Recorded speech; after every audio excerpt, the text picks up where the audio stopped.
अगला हम लोग संख्या समझने वाले हैं परमेय संख्या।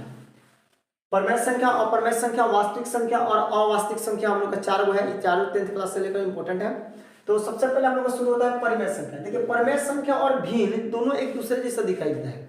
कभी कभी बहुत बार हमसे पूछा गया कि परमेय संख्या और भिन्न में क्या अंतर होता है। तो देखिए परमेय संख्या भिन्न के बारे में बाद में समझेंगे। परमेय संख्या का डिफिनेशन पहले चर्चा किया जाए। परमेय संख्या किसे कहते हैं?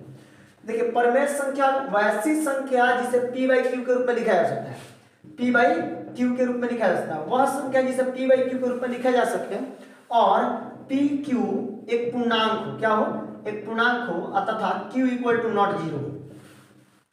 q equal to not zero उसे परमेय संख्या कहते हैं। देखिए जो संख्या p बाई क्यू के रूप में लिखा जा सकता है और q equal to not zero और p q एक पूर्णांक हो उसे क्या कहते हैं? पूर्णांक। पूर्णांक का मतलब माइनस वाला भी संख्या चल सकता है और प्लस वाला भी संख्या चल सकता है। कंप्लीट किया तो वह संख्या जो p बाई क्यू के रूप में लिखा जा सकता है जहां q equal to not zero और p q एक पूर्णांक हो उसे क्या कहते हैं हम लोग? परमेय संख्या कहते हैं। अब पूर्णांक का अर्थ क्या हो गया कि प्लस वाला भी संख्या शामिल हो सकता है, माइनस वाला भी संख्या शामिल हो सकता है, जीरो वाला भी जीरो शामिल हो सकता है, लेकिन जीरो ऊपर। q equal to not zero मतलब बाटा में जीरो नहीं लिख सकते हैं। अब इसके पीछे कारण क्या हो सकता है? बाटा में जीरो लिखते तो क्या होता है? अगर मान लीजिए कि हम 1/0 लिख दें, ये भी p बाई क्यू के रूप में आ गया, एक ऊपर वाला p है नीचे वाला q हो गया, तो p बाई क्यू के रूप में जीरो लिख रहे हैं तो हरी क्या होगा? इसका आंसर इंफिनिटिव आ जाएगा, अपरिभाषित आंसर आ जाएगा। तो अपरिभाषित आंसर नहीं आना चाहिए, इसलिए हम लोग क्या करते हैं कि जीरो को नीचे नहीं लिख पाते हैं, नहीं लिखते हैं। अब आइए यहाँ कंप्लीटली एक चीज हम लोग समझना है। सबसे पहले एक चीज समझना है कि पूर्णांक में जैसे -1/2/3, -5/3, 1/2। अच्छा अगर एक और चीज लिख दिया जाए जैसे अगर रूट में कोई संख्या स्क्वायर संख्या है तो इसका मान निकल जाएगा। जिसका मान निकल गया वो तो ऑटोमेटिक बन गया क्या? परमेय संख्या। अगर मान लीजिए कि हम रूट में 49/81 लिखे हुए हैं तो 49 का मान कितना होता है? 7 और 81 का मान कितना होता है? 9। तो ये परमेय संख्या हो गया। ये क्या हो गया? परमेय संख्या। कितना बच्चा इसमें धोखा खाया जाता है? कितना बच्चा को लगता है कि यार रूट में बाहर छोड़ा हटा होता है। रूट में रहने वाला संख्या तो हो ही जाता है बाह्य संख्या, और रूट में रहने वाला संख्या अपरमेय संख्या होता ही है। लेकिन याद रखिए जब बाहर निकल जाए तो वह परमेय संख्या बन जाता है। अब एक और चीज हम लोग समझिए, परमेय संख्या में क्या क्या लिख सकते हैं? जैसे में अगर कोई पूछता है हमसे तो जैसे में क्या क्या लिखेंगे? परमेय संख्या को जैसे में लिखना हो तो परमेय संख्या के जैसे क्या लिखेंगे हम लोग? परमेय संख्या को जैसे में लिखेंगे जैसे 1/2 -3/5। अगर खाली अंक भी है तो परमेय संख्या, क्योंकि इसके नीचे क्या छुपा होता है? एक छुपा होता है। उसके साथ जीरो भी परमेय संख्या है। क्या है? जीरो परमेय संख्या। जीरो को p बाई क्यू के रूप में लिखा जा सकता है। 9th क्लास में आप पढ़ चुके होंगे। जीरो परमेय संख्या, जीरो p बाई क्यू के रूप में लिखा जा सकता है क्योंकि 0/1, 0/2। अब देखिए यहाँ पे एक और चीज है, जीरो को बटा में नहीं लिख सकते हैं क्योंकि जीरो में भाग करने। अब यहाँ और बहुत बार बच्चा पूछता है लोग कि सर 1/0 और 0/1 में दोनों में अंतर क्या है? तो दोनों का अंतर अलग अलग है। देखिए इसका आंसर आएगा 0 लेकिन इसका आंसर आएगा इंडेफिनिट। क्यों? क्योंकि एक का पहाड़ा 0 पर पढ़ेंगे 0 आ जाएगा, लेकिन 0 का पहाड़ा होता ही नहीं है। देखिए 0 एकम 0, 0 दूना 0, 0 तिहाई 0, 0 के कितनों पर पढ़ेंगे तो 0 ही रह जाएगा। लेकिन एक का पहाड़ा होता है 1 एकम 1, 1 दूना 2, 1 तिहाई 3, इस प्रकार से होता है। जिसका पहाड़ा होगा उसका आंसर 0 होगा, जिसका पहाड़ा नहीं होगा उसका आंसर इंफिनिट होगा। अब कंप्लीट आ गया हम लोग का। अगला हम लोग को समझने वाला है अपरिमेय संख्या। क्या समझने वाला है? अपरिमेय संख्या। अपरिमेय संख्या को हम लोग कहते हैं इरेशनल नंबर। अपरिमेय संख्या को क्या कहते हैं? इरेशनल नंबर कहते हैं। इरेशनल नंबर क्या होता है? जब हम किसी संख्या को p बाई क्यू के रूप में नहीं लिख सकते हैं तो उसे हम लोग अपरिमेय संख्या कहते हैं। जैसे में अगर मान लीजिए कि हम अगर √3 की बात करें, √3 बाहर निकलेगा, √3 बाहर नहीं निकलेगा तो ये क्या कहलाएगा? अपरिमेय संख्या कहलाएगा। √5 बाहर निकलेगा, नहीं निकलेगा तो क्या कहलाएगा? अपरिमेय संख्या कहलाएगा। अब पूछिएगा सर खाली रूटे वाला बात कर रहे हैं, रूट वाला नहीं। अगर मान लीजिए कि आपको अगर पाई पूछ दें तो पाई भी एक प्रकार के क्या है? अपरिमेय संख्या है। पाई क्या है? अपरिमेय संख्या। लेकिन पाई का मान 22/7 की अगर बात किया तो ये क्या है? परिमेय संख्या है। क्या है? परिमेय संख्या। अगर पाई खाली पूछा गया तो पाई क्या है? अपरिमेय संख्या। मैट्रिक एग्जाम में बहुत बार पूछा था पाई क्या है? अपरिमेय संख्या है। लेकिन पाई का मान 22/7 क्या है? परिमेय संख्या है। पाई का मान एक और जगह नोट कर लीजिएगा कहीं पे, पाई का मान जो है ये नोट कर लीजिए, पाई का मान 22/7 भी होता है और पाई का मान जो होता है 3.14 होता है। 3.14 जो है ये आर्यभट्ट के द्वारा दिया गया। ये आर्यभट्ट का दिया गया, इसका पूरा मान होता है 3.1416 होता है। आर्यभट्ट ने इसको दिए थे, आर्यभट्ट में 5वीं सदी में दिए थे। 5वीं सदी, ये भी डेट याद रखना था, डेट याद रखिए। आर्यभट्ट ने 25वीं सदी में पाई के मान 3.1416 दिए हुए थे। और जो आज तक गणित में लागू है आर्यभट्ट का दिन। आर्यभट्ट हम लोग का जीरो का भी खोज किए हैं लगभग 1500 से लेकर 600 ईसा पूर्व तक ले इसका खोज हो चुका था, जीरो का खोज।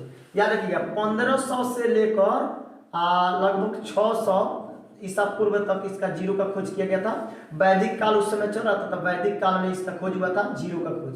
जीरो का खोज भारतीय द्वारा भी किया गया। भारतीय द्वारा मतलब आर्यभट्ट के सिरे जाता है, तो भारतीय द्वारा वैदिक काल में खोज किया था। वैदिक सभ्यता काल चल रहा था, वैदिक सभ्यता काल के समय ही जीरो का खोज किया गया था। और 1500 ईसा पूर्व से लेकर 600 ईसा पूर्व के समय बीच में खोजा गया था। इसका फिक्स डेट नहीं है, इसलिए हम 1500 से लेकर 600 के बीच में डेट बताएं, ये परफेक्ट डेट है, इसके बीच में खोजा था।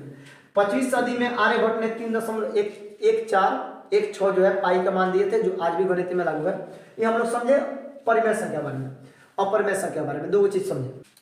अगला हम लोग समझने वाले हैं वास्तविक संख्या। वास्तविक संख्या क्या होता है? और वास्तविक संख्या इंग्लिश में कहता है रियल नंबर। ये हम लोग का चैप्टर बन जाता है, ये हमारा हम लोग का क्या होता है चैप्टर बन जाता है। 10th क्लास का चैप्टर है रियल नंबर, वास्तविक संख्या। पहला चैप्टर वास्तविक संख्या पढ़ना है। तो वास्तविक संख्या में क्या पढ़ना है, मतलब हम लोग को पता चल गया कि क्या पढ़ने वाले हैं। वास्तविक संख्या क्या होता है अगर यहाँ समझ लेते हैं तो हमको पता चल जाएगा चैप्टर में हम लोग को क्या पढ़ना है। देखिए चैप्टर में क्या पढ़ना है, वास्तविक संख्या दो चीज से मिलकर बनता है, एक परिमेय और दूसरा अपरिमेय। परिमेय और अपरिमेय संख्या दोनों मिलाकर ही वास्तविक संख्या बनाता है, अकेले कोई नहीं बनाता है। अगर कोई पूछे कि खाली परिमेय बनाता है तो नहीं, खाली अपरिमेय बनाता है नहीं, परिमेय और अपरिमेय दोनों मिलता है तब वास्तविक संख्या बनता है। अब देखिए कभी कभी हम कह सकते हैं, एक और क्वेश्चन बार पूछा था, क्या वास्तविक संख्या परिमेय संख्या हो सकता है?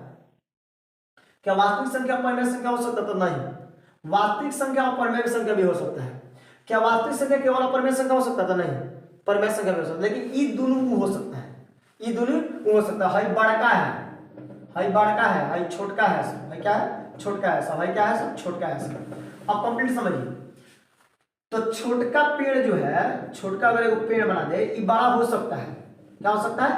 बड़ा हो सकता है। समझिए हाई दोनों छोटका पेड़ है का नाम लिख दिए परिमेय, है का नाम लिख दिए अपरिमेय, है का नाम लिया वास्तविक।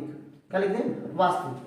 तो हाई जो है हाई ये बड़ा हो सकता है, हाई बड़ा हो सकता है, लेकिन हाई छोटा नहीं हो सकता है। तो वास्तविक अपरिमेय नहीं हो सकता है, वास्तविक परिमेय नहीं हो सकता, लेकिन ये दोनों वास्तविक हो सकता है। कंप्लीट हो गया।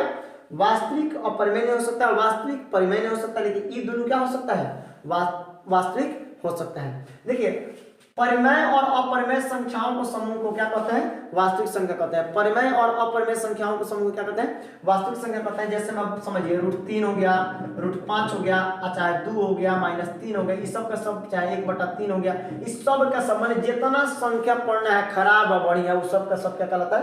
वास्तविक संख्या कहलाता है। लेकिन कुछ ऐसी संख्याएं बहुत ज्यादा खराब है। जैसे मान लीजिए कि अगर रूट में -3 लिख दे, रूट में -5 लिख दे, तो इसका रूट में मान कुछ नहीं होता है, ये माने नहीं होता है। तो इस जो मान जो दिख रहा है रूट में, इस हम लोग काल्पनिक संख्या कहते हैं। ये रियलिटी संख्या है, रियल में ऐसा संख्या कुछ होता ही नहीं है, इसे हम लोग काल्पनिक संख्या कहते हैं। देखिए यहाँ पे लिख दिया है पहले ही काल्पनिक संख्या, इसे अवास्तविक संख्या कहते हैं। तो जिस संख्या का अस्तित्व नहीं होता है, जिस संख्या का मान नहीं निकला, जिसके बारे में केवल सोचा जा सकता है, उसे अवास्तविक संख्या होता है। जैसे मैं एग्जाम्पल लिख सकते हैं -√3, -√5, -√7, मैंने रूट की संख्या हम लोग लिख सकते हैं। ठीक है, जिस चीज का अस्तित्व नहीं है, केवल हम सोचते हैं, केवल हम मानते हैं कि हम भाई ये हो सकता था, अगर दिमाग काम करता नहीं होता है तब बच्चा सबसे सर माइनस में नहीं लिख सकते हैं। तो इसके लिए बताया गया जो केवल कल्पना किया जा सकता है, केवल सोचा जा सकता है, केवल सोचने लायक होता है, उसे हम अवास्तविक संख्या कहते हैं, यानी काल्पनिक संख्या कहते हैं। यहाँ पर हम लिख दिए इमेजिनरी नंबर, इमेजिनरी नंबर कहते हैं। इमेजिनरी नंबर, इमेजिनरी मतलब इमेज करने वाला, सोचने वाला, खाली मतलब इमेज कर सकते हैं, कल्पना कर सकते हैं। अब एक और चीज है, याद रखिए किसी भी संख्या को अगर माइनस में रूट में डाल दिया गया तो उसका कभी भी वर्गमूल नहीं निकल सकता है, कभी भी वर्गमूल नहीं निकलता। आप समझिए, अगर कोई पूछता है कि -16 का वर्गमूल निकलेगा, तो इसका आंसर वो नहीं, -16 का वर्गमूल नहीं निकलेगा। याद रखिएगा, तो -16 का वर्गमूल नहीं निकलेगा, ये भी क्या होगा? इमेजिनरी संख्या में आ जाएगा। तो आज की क्लास में हम लोग क्या क्या समझे? आज की क्लास में अंक समझे, प्राकृतिक संख्या समझे, पूर्ण संख्या समझे, पूर्ण के संख्या के बाद क्या समझे? पूर्णांक समझे, पूर्णांक के बाद समझे सम संख्या समझे, विषम संख्या समझे, आभास संख्या समझे, यौगिक संख्या समझे, यौगिक संख्या के बाद हम लोग समझे सआभास संख्या समझे, सआभास संख्या के बाद समझे हम लोग जुड़वा आभास संख्या समझे लो, जुड़वा आभास संख्या के बाद हम लोग समझे लो संपूर्ण संख्या समझ लो, पूर्ण वर्ग संख्या समझ लो, पूर्ण घन संख्या समझ लो, पूर्ण घन के बाद समझ लो परिमेय संख्या, अपरिमेय संख्या, वास्तविक संख्या, अवास्तविक संख्या। नेक्स्ट क्लास में हम लोग चैप्टर शुरू करने वाले हैं प्रश्नावली 1.1 10th क्लास का। अगला क्लास में हम लोग का प्रश्नावली 1.1 10th क्लास का मिलने वाला है वीडियो, अगला क्लास का इंतजार कीजिए।